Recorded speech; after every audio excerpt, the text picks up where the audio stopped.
Hello बच्चों, चलिए प्रश्न को पढ़ते हैं। यहाँ पर लिखा विभवमापी में शून्य विक्षेप स्थिति पर क्या प्रभाव पड़ता है यदि नापे जाने वाले सेल का विद्युत वाहक बल घट जाए तो चलिए बच्चों इस प्रश्न की मूल अवधारणा को हम देख लेते हैं। तो बच्चों इस प्रश्न की मूल अवधारणा में हम एक साधारण चित्र के द्वारा जो है बच्चों इस प्रकार से एक रफ चित्र के द्वारा विभवमापी को समझ लेते हैं बच्चों। तो विभवमापी में हमारा एक तार होता है बच्चों, इस प्रकार से मान लेते हैं ये हमारा ए बी तार है। तो बच्चों ये हमारा एक रफ चित्र है इस प्रकार से।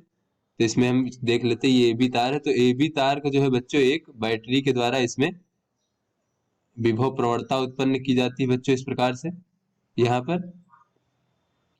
तो बच्चों ए बी तार के सिरों पर बच्चों एक विभवांतर उत्पन्न किया जाता है जिससे तार में विभव प्रवणता उत्पन्न होती है। तो विभव प्रवणता क्या होता है बच्चों? प्रति एकांक लंबाई में होने वाला जो विभव पतन होता है उसे हम विभव प्रवणता कहते हैं और इसे के से प्रदर्शित करते हैं बच्चों विभव प्रवणता को।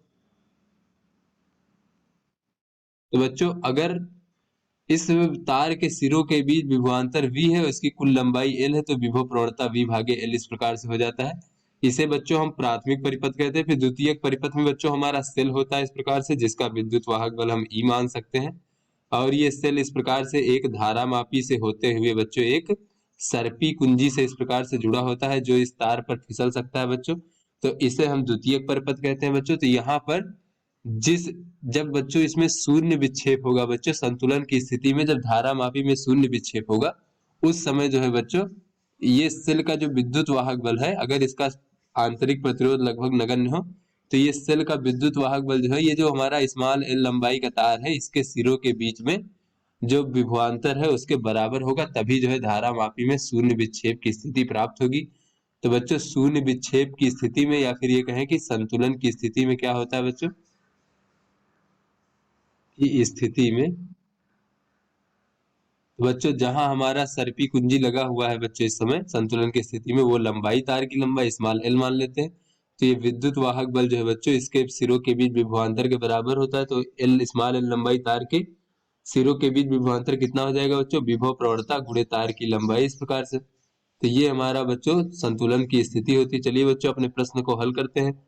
तो यहाँ पर बच्चों कहा जा रहा है कि विभव मापी में शून्य विक्षेप स्थिति पर क्या प्रभाव पड़ता है यदि नापे जाने वाले सेल का विद्युत वाहक बल घट जाए तो बच्चों हम यहाँ पर देख लेते हैं। क्योंकि बच्चों जो हमारा विद्युत वाहक बल होता है वो होता है विभव प्रवणता के गुणे एल।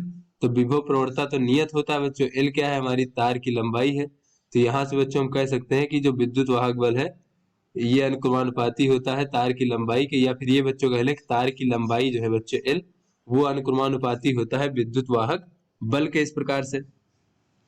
यहां से हम कह सकते हैं कि अतः नापे जाने वाले ये बच्चों हमारी क्या है? ये हमारी है शून्य विक्षेप की स्थिति।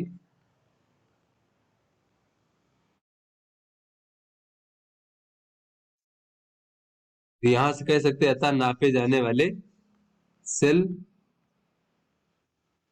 का विद्युत वाहक बल घट जाने पर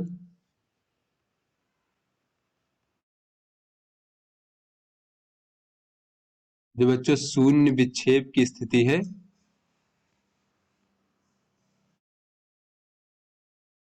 इसमें पूछा जा रहा है शून्य विक्षेप की स्थिति पर क्या प्रभाव पड़ेगा बच्चों। तो अगर हमारा ये विद्युत वाहक बल कम होगा तो ये स्मॉल एल लंबाई कम लंबाई पर ही शून्य विक्षेप हमें प्राप्त हो जाएगा। तो यहां से हम कह सकते हैं बच्चों शून्य विक्षेप की स्थिति कम लंबाई पर ही प्राप्त हो जाएगा।